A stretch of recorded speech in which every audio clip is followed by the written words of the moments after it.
clean, fresh slate. New beginning. Every day, every breath is a new beginning. And so now here we are with 525,000, however many minutes, because we've already had some go since we started, to awaken to who we truly are, to have the Spirit bless us, to allow the revelation of Spirit to awaken us to the truth of who we are. We're now in revelatory times. It's being predicted that major shifts are happening now on our wonderful planet all over the place. We're experiencing that internally and externally in our world.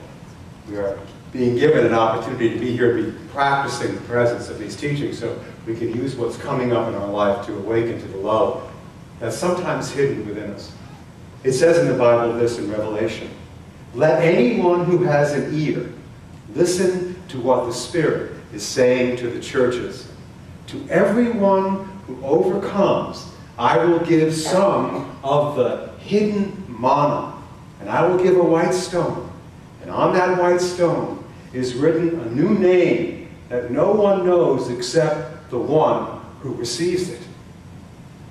Hidden manna, white stone, and a new name, a brand new, fresh name. This particular time on the planet is about a new name, renaming ourselves in God's image and likeness. The church is the body of Christ, and the template of the living Holy Spirit in you, your body is the temple of that, is the place where you allow the Spirit to speak to the church service going on within you 24 hours a day, 7 days a week.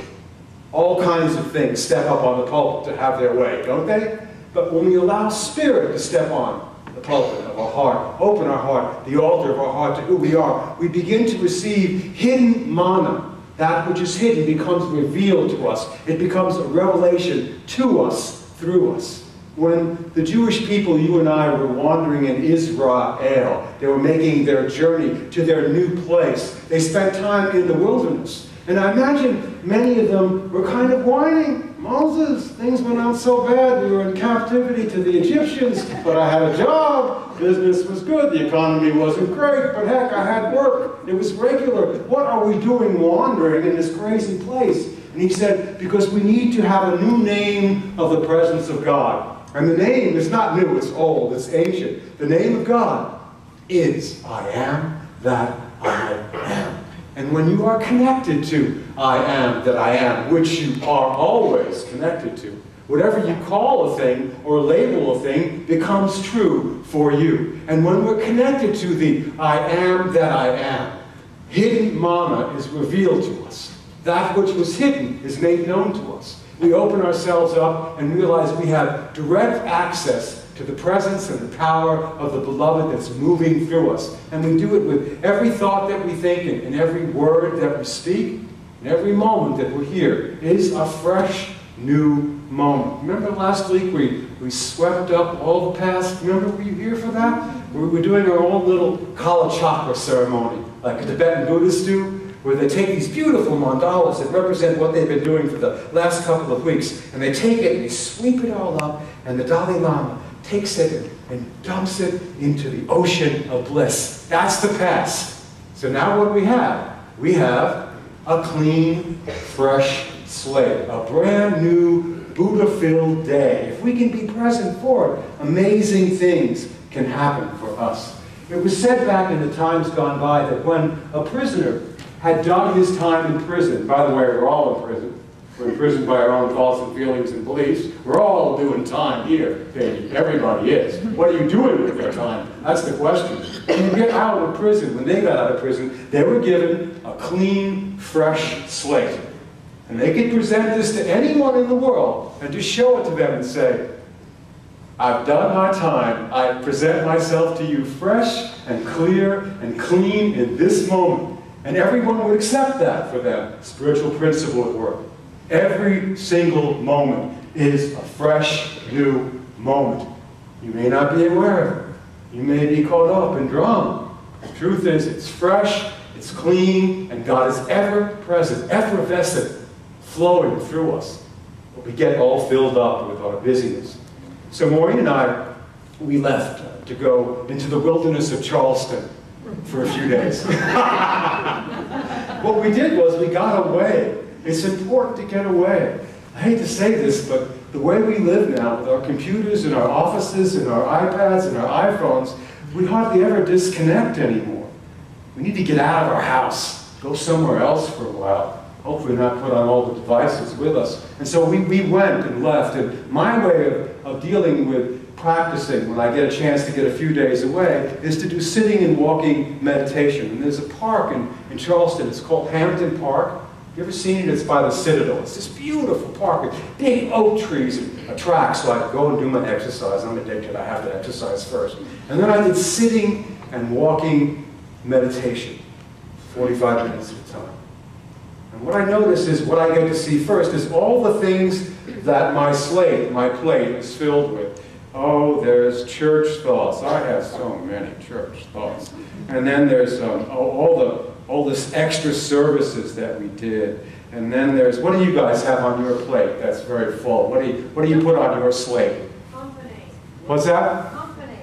Company. Oh, aren't they wonderful? Two wonderful moments in the life of company. Headlights and taillights.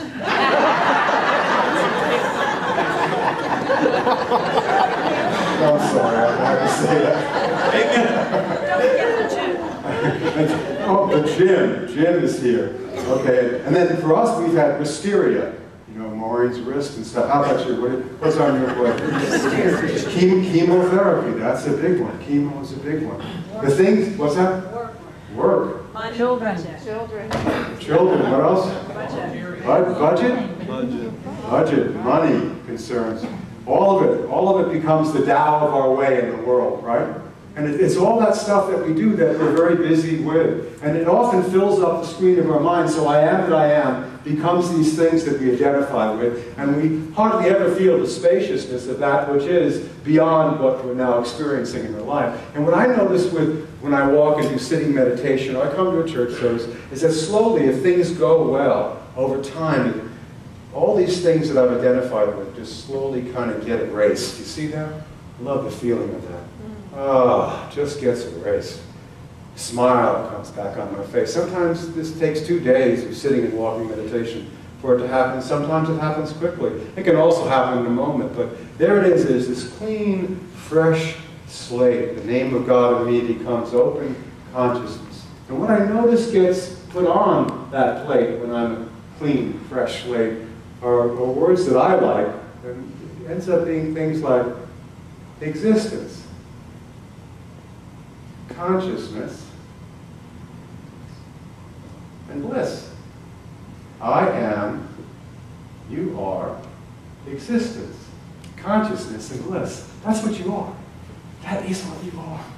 No matter how full or busy or crazy your life gets, holding it all is existence, consciousness, and bliss. I am existence, consciousness, and bliss. That's, or one presence and one power. Or God is and I am. And whenever you name a thing, it will then become for you. So when you get moments of existence, consciousness, and bliss, and you feel that spaciousness of how big you are, much bigger than your problems, much bigger than your doubts, much bigger than the appearance of whatever your body is doing or not doing, something takes over, and all of a sudden there's this energy you didn't have before. And then whatever you have to deal with, you can deal with focus and attention.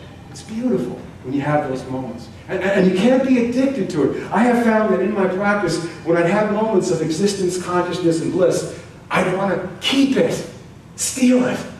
I don't want it to go away. Don't do anything to me that will shake my existence, consciousness, and bliss. Don't do that. And then I would blame Maureen or someone would come in my face and I start filling it back up again. When the truth is, it's always there. Human life is a mixture of all kinds of things, and it isn't always going to be a complete awareness of who you are. There's no fear in that, though. It's just the way human embodiment is.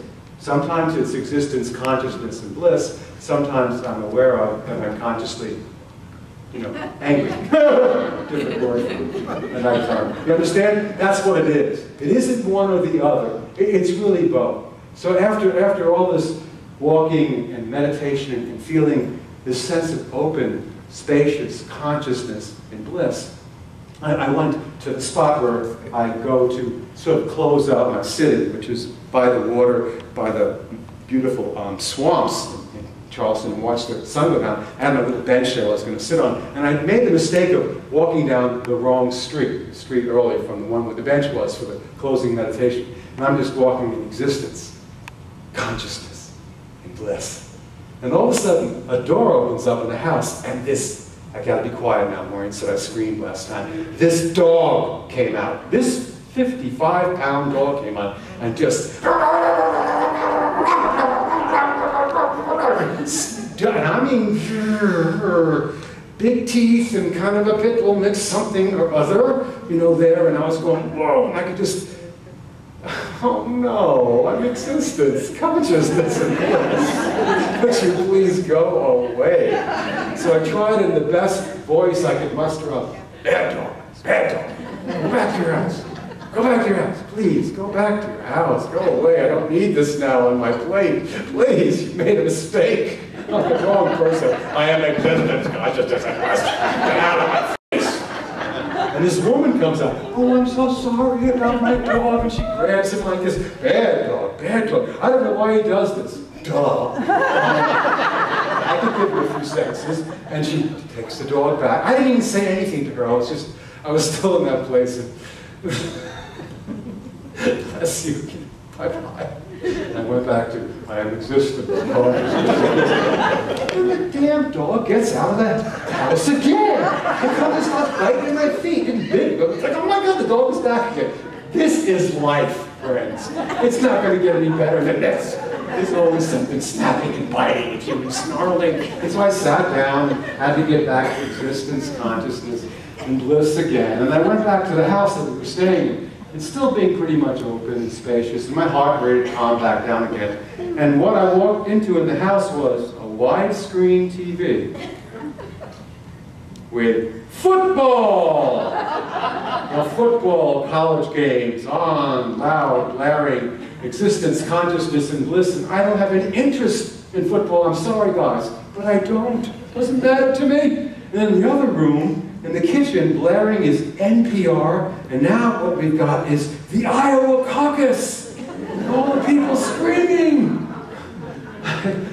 Republicans, Democrats, Tea Party people, libertarians, I call it Dumb and Dumber. You know, just over and over, all of them. Oh my God, I can't believe this. And I'm like, this is my life. This is just the way it is. It doesn't go away. You've got to be okay with that as well, too. It isn't one or the other, it's both. It's human and divine. And both are part of what is, and that's what is what is. When I take a look at my life, and you take a look at your life, and a lot of times when you come to the end of the year, you do that. You take a look at all the different roles that you play. I was for a while, I was Richie, the only grandson of the Dora May Company, and supposed to inherit all this wealth and do plastics, my boy. And then I met Maureen, and I immediately became another role I got to play was husband. And then I got to be dad. Right away I got to be, you know, a dad. You're playing that role now. And then after that, the kids left home. They left, and all of a sudden we were by ourselves. And then we became grandfather and mother. And then there was, you know, Tutu and Papa, and all those different roles you get to play. And then I'm a unity minister. Now I'm Reverend. Ooh, that's a big name. Reverend Richard Levy. I remember when I first went to ministerial school, Jim, they used to make us put up on our mirror, Reverend Richard H. Levy. So I turned around and someone said Reverend. You know, just get used to being a reverend. All these different roles, and for a while you're healthy, and then maybe you get sick, or for a while you have a lot of money, and then you have no money. For a while they love you, and then they don't love you. You understand who that role is that you play? They're all assignments, they're all temporary, and they're all filled with constant adjustments. And so our spiritual teachings are about not ignoring those things that we've temporarily become, but be aware in time, they are going to be erased. It's not a matter of if they will be erased. It will be erased. You will return to existence, consciousness, and bliss. If you want to wait till the tunnel to get it, you can. Someone say, oh, by the way, you had a good time, but really you are existence, consciousness, and bliss. Did you know that? Oh, gee, I forgot. I thought I was a husband or a wife, or I thought I was a midwife. I thought I was a midlife. I thought I was supposed to do this or that. Couldy, wouldy, and shouldy took over the screen. The truth is you're none of those things, and you're all of those things. They're a temporary assignment. So the most that we can do to come back to that clean slate every day makes a huge difference in our life. For many people, when they come to unity, their idea about what God is changes. We had a direct example of this. Maureen was being questioned by Christine, who is our 21-year-old niece, who's very bright, is a practicing Catholic. And she came on to Maureen. I wasn't there for the full conversation. I got the end of it, and Maureen told me her answers, which I've given myself. And she said, so, what is unity anyway? Do you guys believe in God? Do you believe that Jesus Christ is the only Son of God? Do you believe in sin? What is your stand on abortion? You know, what about heaven? What about hell? And Maureen, you know, listened to the different things that she questioned about. Anybody have a big question coming to unity? Have those questions sort of thrown at your face? What about this? And what do you say about that? And I asked Maureen, well, how did you answer? She said, well, I told her that we don't make people's minds up about what they should do in their personal life or which party they should vote for. Although you always see me leaning towards mine. I try to be open that I could be just as wrong as I am right, and most of the time I am wrong, and what I thought was the worst thing was actually the best, and what do I know anyway? In the cosmic scheme of things, it's all unfolding the way it should. What we teach is that God is love. That you are love, I am love. And that if we are aware of our thoughts and choose our feelings, our perception can change. And that if we're extending loving kindness, compassion, and forgiveness into the world, we're doing the will of God. And if we're being more judgmental and more angry and attacking other people and creating wars, we are following our own will.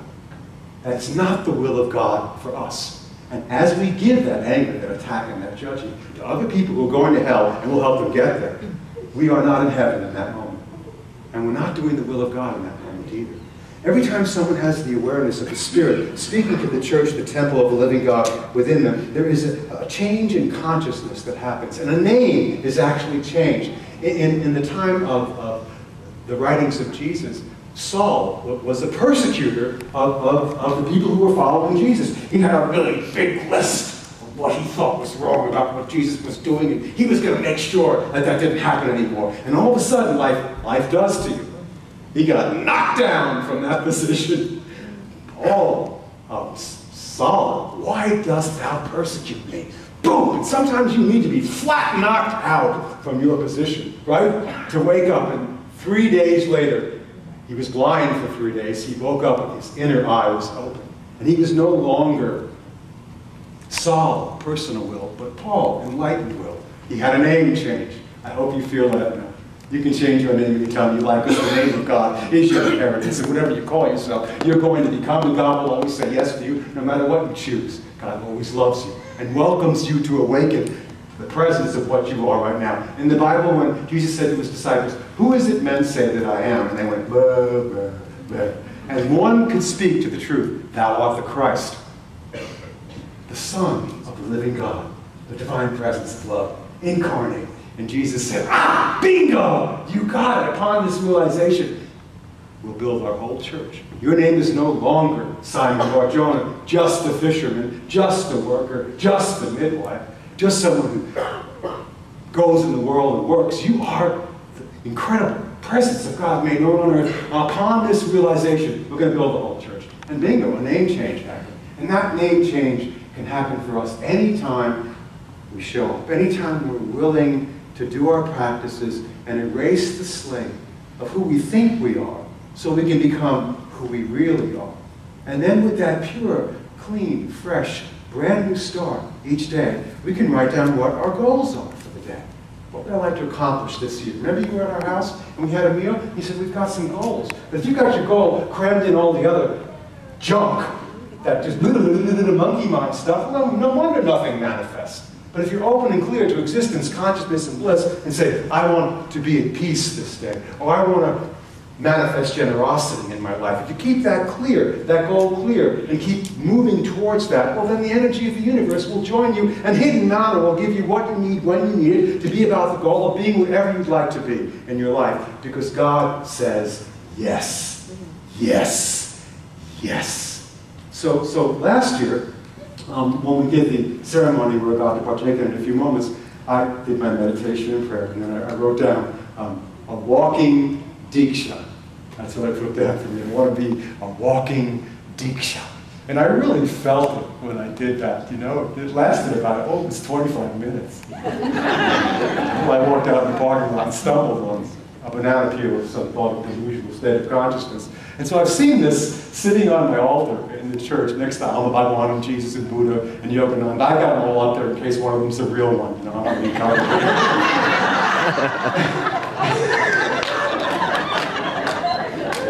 God will meet you in the tunnel and tell you whatever you want. Yes, it was what you thought it was, okay?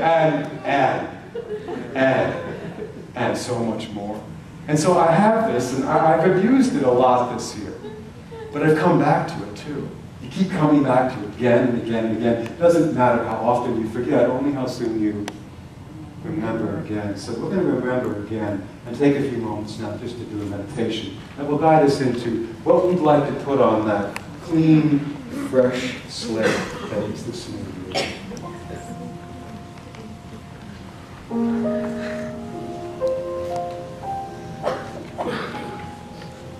I am an inlet and outlet of all that God is.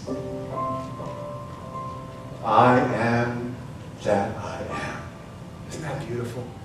I am an inlet and an outlet of all that God is. I am that I am. In this wonderful holy instant, this present moment, every adjustment you make now affects what you'll experience and what you call your future. And so A Course in Miracles says, the name of God is my inheritance. The name of God is my inheritance. Let's say that together. The name of God is my inheritance. Father, Mother God, my name is yours. We are united with all living things, and you, who are their one creator. And so now, we listen to the voice of Spirit by feeling the earth beneath our feet, relaxing our shoulders, and opening our heart. We're going to listen to what the Spirit has to say to the church within our own temple, the temple of our living, open heart. What is it that that Spirit would say to you? What name are you being given for this fresh, new year? How can that oneness be put into a few words that will become your reminder of the hidden mana, the presence of this moment? How sweet the sound of the Spirit speaking. How amazing it is to even have a moment where we listen to what it tells us. So for a few moments with music playing, we'll allow you to just listen to what the Spirit is saying to your heart and your mind right now. And when it feels like it's moving forward to writing a few words down, let that be your reminder of this clean, fresh, Christ-filled, Buddha-filled, new beginning.